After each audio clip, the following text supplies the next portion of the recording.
جو لوگ جمعہ ادا نہیں کرتے ان کے بارے میں اسلام کیا کہتا ہے؟ جب جمعہ ادا کرنے والوں کے فضائل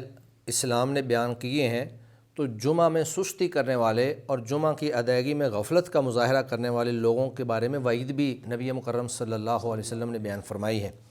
مسلم شریف کی روایت ہے، اللہ کے نبی صلی اللہ علیہ وسلم نے فرمایا لَيَنْتَهِيَنَّ أَقْوَامٌ عَنْ وَدْعِهِمْ الْجُمُعَاتِ أَوْ لَيَخْتِمَنَّ اللَّهُ عَلَىٰ قُلُوبِهِمْ ثُمَّ لَيَكُونَنَّ مِنَ الْغَافِلِينَ کہ لوگ جو ہیں وہ جمعات جمع ہے جمعہ کی جمعے جو ہیں ان کو چھوڑنے سے باز آ جائیں۔ یہ لفظ ہی دیکھیں کتنا سخت ہے کہ جمعے چھوڑنے سے باز آ جائیں، ورنہ اللہ تعالیٰ ان کے دلوں پہ مہر لگا دیں گے اور وہ لوگ جو ہیں وہ غافلین میں سے لکھ دیے جائیں گے۔ اور ابو داؤد شریف کے اندر ایک روایت ہے، رسول اللہ صلی اللہ علیہ وسلم نے فرمایا من ترک ثلاث جمع تہاونا طبع اللہ علی قلبہ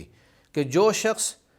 سستی کرتے ہوئے اور کوتاہی کرتے ہوئے 3 جمعے چھوڑ دیتا ہے، اللہ تعالیٰ اس کے دل کے اوپر مہر لگا دیتے ہیں۔ تو یہ مہر جو ہے یہ گویا کہ اس کے دل کے اوپر اللہ کی طرف سے ایک نافرمانی اور معصیت کی مہر لگ جاتی ہے، اور کوئی بھی مومن یہ نہیں چاہتا کہ اس کے دل پر اللہ رب العزت کی طرف سے اور اس بات کی بھی مہر ہے کہ یہ ہدایت کے گویا کہ جو رہنمائی ہے اور جو ہدایت ہے اور اسلام کی طرف آنا ہے، گویا کہ اس میں ایک طرح کی رکاوٹ بھی ہے۔